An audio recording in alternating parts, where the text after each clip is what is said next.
अनंतकोटि ब्रह्मांड नायक राजाधिराज योगी राज परब्रह्म श्री सच्चिदानंद सद्गुरु साईनाथ महाराज की जय। नमस्कार दोस्तों, जय साईं राम, जय श्री कृष्णा, राधे राधे।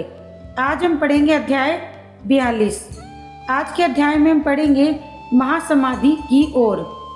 भविष्य की आगाही, रामचंद्र दादा पाटिल और तात्या कोते पाटिल की मृत्यु टालना, लक्ष्मीबाई शिंदे को दान, समस्त प्राणियों में बाबा का वास, अंतिम क्षण। प्रस्तावना। पिछले अध्याय की कथाओं से यह स्पष्ट प्रतीत होता है कि गुरु कृपा की केवल एक किरण ही भवसागर के भय से सदा के लिए मुक्त कर सकती है तथा मोक्ष का पथ सुगम करके दुख को सुख में परिवर्तित कर सकती है। यदि सद्गुरु के मोह विनाशक पूजनीय चरणों का सदैव स्मरण करते रहेंगे तो तुम्हारे समस्त कष्टों और भवसागर के दुखों का अंत होकर जन्म मृत्यु के चक्र से छुटकारा हो जाएगा।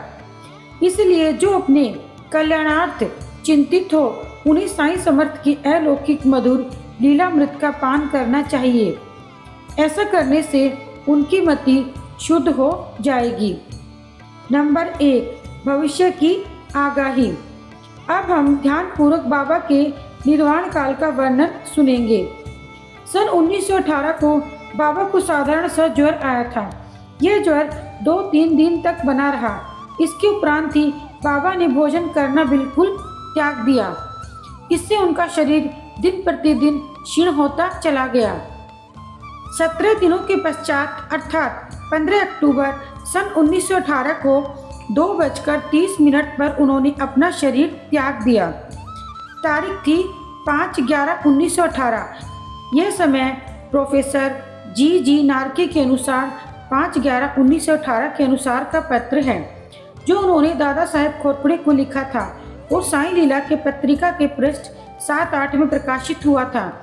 इसके 2 वर्ष पूर्व ही बाबा ने अपने निर्वाण के दिन का संकेत कर दिया था, परंतु उस समय कोई भी समझ नहीं सका। घटना इस प्रकार है। विजयदशमी के दिन जब लोग संध्या के समय सीमोल्लंघन से लौट रहे थे तो बाबा सहसा ही क्रोधित हो गए। सिर पर कपड़ा, कफनी और लंगोटी निकालकर उन्होंने उसके टुकड़े टुकड़े करके जलती हुई धूनी में फेंक दिए। बाबा के द्वारा आहुति प्राप्त कर धूनी द्विगुणित प्रज्वलित होकर चमकने लगी। उससे भी कहीं अधिक बाबा के मुखमंडल की कांति चमक रही थी।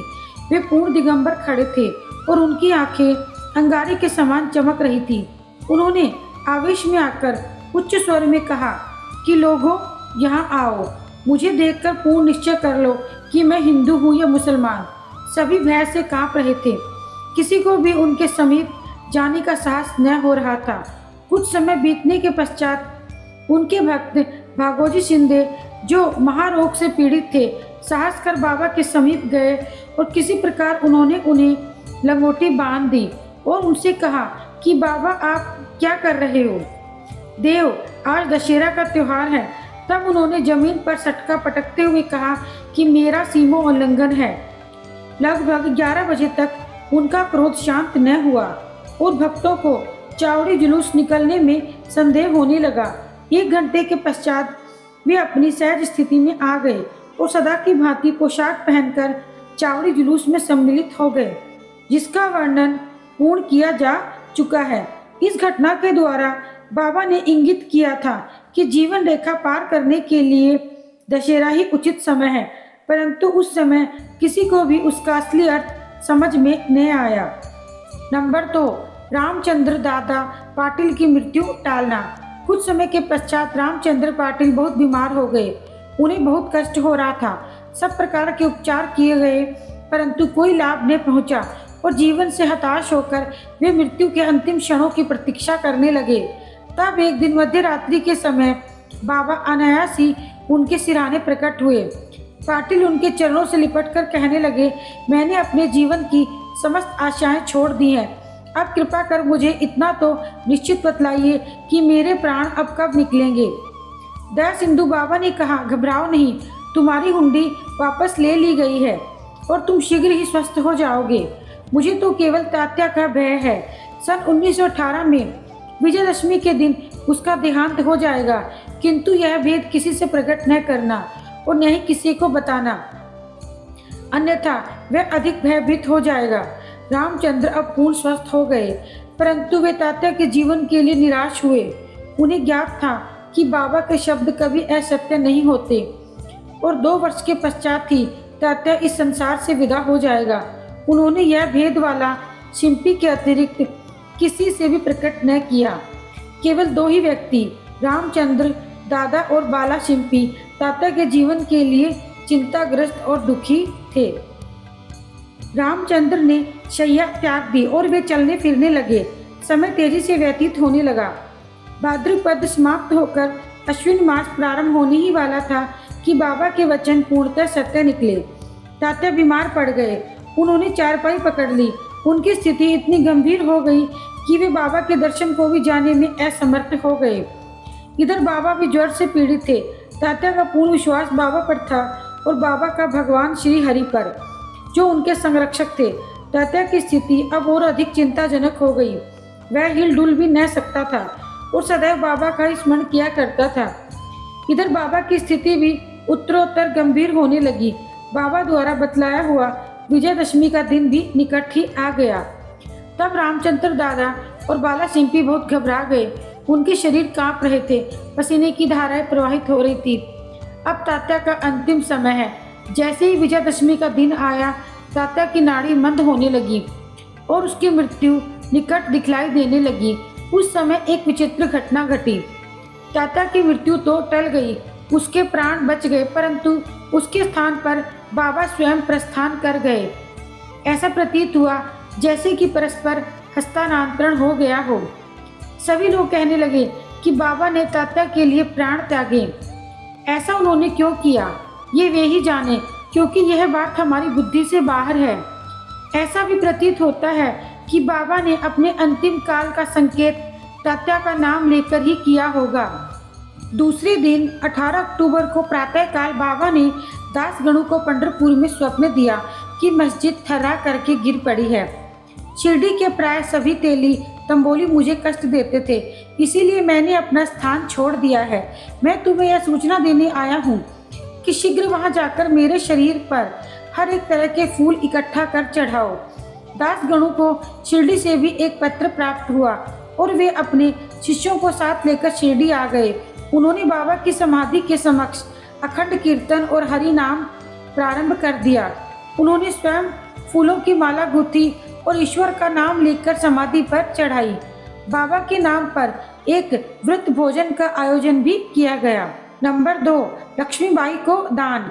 विजयदशमी का दिन हिंदुओं के लिए बहुत शुभ है और सीमोल्लंघन के लिए बाबा द्वारा इस दिन का चुना जाना सर्वथा उचित ही है। इसके कुछ दिन पूर्व ही उन्हें अत्यंत पीड़ा हो रही थी, किंतु आंतरिक रूप से वे पूर्ण सजग थे।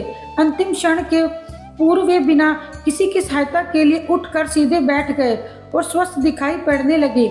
लोगों ने सोचा कि संकट टल गया और भय की कोई बात नहीं है तथा अब वे शीघ्र ही निरोग हो जाएंगे, परंतु वे तो जानते थे कि अब मैं शीघ्र ही विदा लेने वाला हूँ और इसीलिए उन्होंने लक्ष्मीबाई शिंदे को कुछ दान देने की इच्छा प्रकट की। लक्ष्मीबाई एक उच्च कुलीन महिला थी। वे मस्जिद में बाबा की दिन रात सेवा करती थी। केवल भगत मालसापति तात्या और लक्ष्मीबाई के अतिरिक्त रात को मस्जिद की सीढ़ियों पर कोई नहीं चढ़ सकता था। एक बार संध्या समय जब बाबा तात्या के साथ मस्जिद में बैठे हुए थे, तभी लक्ष्मीबाई ने आकर उन्हें नमस्कार किया। तब बाबा कहने लगे, अरे लक्ष्मी, मैं अत्यंत भूखा हूँ। यह कहकर वह लौट पड़ी कि बाबा थोड़ी देर ठहरो, मैं अभी आपके लिए रोटी लेकर आती हूँ। उन्होंने रोटी और साग लेकर बाबा के सामने रख दिया, जो उन्होंने एक भूखे कुत्ते को दे दिया। तब लक्ष्मीबाई कहने लगी, बाबा ये क्या, मैं तो शीघ्र गई और अपने हाथ से आपके लिए रोटी बनाकर लाई। आपने एक ग्रास भी ग्रहण किए बिना उसे कुत्ते के सामने डाल दिया। तब आपने व्यर्थ ही मुझे कष्ट क्यों दिया? बाबा ने उत्तर दिया, व्यर्थ दुख न करो। कुत्ते की भूख शांत करना मुझे तृप्त करने के बराबर ही है। कुत्ते की भी तो आत्मा है। प्राणी भले ही भिन्न आकृति प्रकृति के हो उनमें कोई बोल सकता है, कोई मूक है, परंतु भूख सबकी एक समान है। इसे तुम सत्य जानो। जो भूखों को भोजन कराता है वह यथार्थ में मुझे ही भोजन कराता है। यह एक अकाट्य सत्य है। इस साधारण सी घटना के द्वारा बाबा ने एक महान आध्यात्मिक सत्य की शिक्षा प्रदान की कि बिना किसी की भावनाओं को कष्ट पहुंचाए किस प्रकार उसे नित्य व्यवहार में लाया जा सकता है। इसके पश्चात लक्ष्मीबाई उन्हें नित्य ही प्रेम और भक्ति पूर्वक दूध, रोटी व अन्य भोजन देने लगी, जिसे वे स्वीकार कर बड़े चाव से खाते थे। वे उसमें से कुछ खाकर शेष लक्ष्मीबाई के द्वारा ही राधा कृष्ण माई के पास भेज दिया करते थे। इस उच्छिष्ट अन्न को वे प्रसाद समझकर प्रेम पूर्वक सेवन करती थी। इस रोटी की कथा को असंबद्ध नहीं करना चाहिए। इससे सिद्ध होता है कि सभी प्राणियों में बाबा का निवास है। वे सर्वव्यापी हैं और जन्म मृत्यु से परे और अमर हैं। बाबा ने लक्ष्मीबाई की सेवाओं का सदैव स्मरण रखा। बाबा उनको भुला भी कैसे सकते थे। देह त्याग के बिल्कुल पूर्व बाबा ने अपनी जेब से हाथ डाला और पहले उन्होंने लक्ष्मी को 5 रुपए, बाद में 4 रुपए, इस प्रकार कुल 9 रुपए दिए। यह 9 की संख्या इस पुस्तक के अध्याय में वर्णित नव विद्या भक्ति की द्योतक है, अथवा यह सीमा उल्लंघन के समय भी दी जाने वाली दक्षिणा भी हो सकती है। लक्ष्मीबाई एक सुसंपन्न महिला थी, अतः उन्हें रुपयों की कोई आवश्यकता न थी। इस कारण संभव है कि बाबा ने उनका ध्यान प्रमुख रूप से श्री मद्भागवत के स्कंद 11 अध्याय 10 के श्लोक में 6 की ओर आकर्षित किया हो, जिसमें उत्कृष्ट कोटि के भक्त के 9 लक्षणों का वर्णन है, जिसमें पहले वे 4 और बाद में 5 लक्षणों का क्रमशः प्रथम और द्वितीय चरणों में उल्लेख किया गया है। बाबा ने भी उसी क्रम का पालन किया और पहले उनको 5 और बाद में 4 रुपए, इस प्रकार कुल 9 रुपए नहीं बल्कि 9 से कई गुने रुपए लक्ष्मीबाई के हाथों में आए होंगे, किंतु बाबा द्वारा प्रदत्त ये 9 रुपए का उपहार वह महिला सदैव स्मरण रखेगी। नंबर 4, अंतिम क्षण। बाबा सदैव सजग और चैतन्य रहते थे। उन्होंने अंतिम समय भी पूर्व सावधानी से काम लिया। उन्होंने अंतिम समय सबको वहां से चले जाने का आदेश दिया। चिंताग्रस्त काका साहेब बूटी, अन्य महानुभाव जो मस्जिद में बाबा की सेवा में उपस्थित थे, उनको भी बाबा ने बाड़े में जाकर भोजन करके लौट आने को कहा। ऐसी स्थिति में वे बाबा को अकेला छोड़ना नहीं चाहते थे, परंतु उनकी आज्ञा का उल्लंघन भी तो कोई नहीं कर सकता था। इसीलिए इच्छा न होते हुए भी उदास और दुखी हृदय से उन्हें बाड़े को जाना पड़ा। उन्हें विदित था कि बाबा की स्थिति अत्यंत चिंताजनक है और इस प्रकार उन्हें अकेले छोड़ना उचित नहीं है। वे भोजन करने के लिए बैठे तो, परंतु उनके मन कहीं और बाबा के साथ ही लगे हुए थे। अभी भोजन समाप्त भी न हो पाया था कि बाबा के नश्वर शरीर त्यागने का समाचार उनके पास पहुंचा और वे अधपेट ही अपनी थाली छोड़कर मस्जिद की ओर भागे तथा जाकर देखा कि बाबा सदा के लिए बयाजी आपा कोते की गोद में अंतिम विश्राम कर रहे हैं।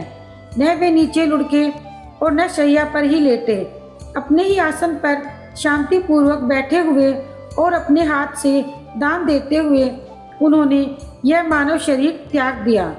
संत स्वयं ही देह त्याग करते हैं, स्वयं ही देह धारण करते हैं और वे कोई निश्चित ध्येय लेकर इस संसार में प्रकट होते हैं और जब ध्येय पूर्ण हो जाता है तो वे जिस सरलता से और आकस्मिकता के साथ प्रकट होते हैं उसी प्रकार लुप्त भी हो जाया करते हैं। और इसी के साथ यह अध्याय यही समाप्त होता है। जय साईं राम।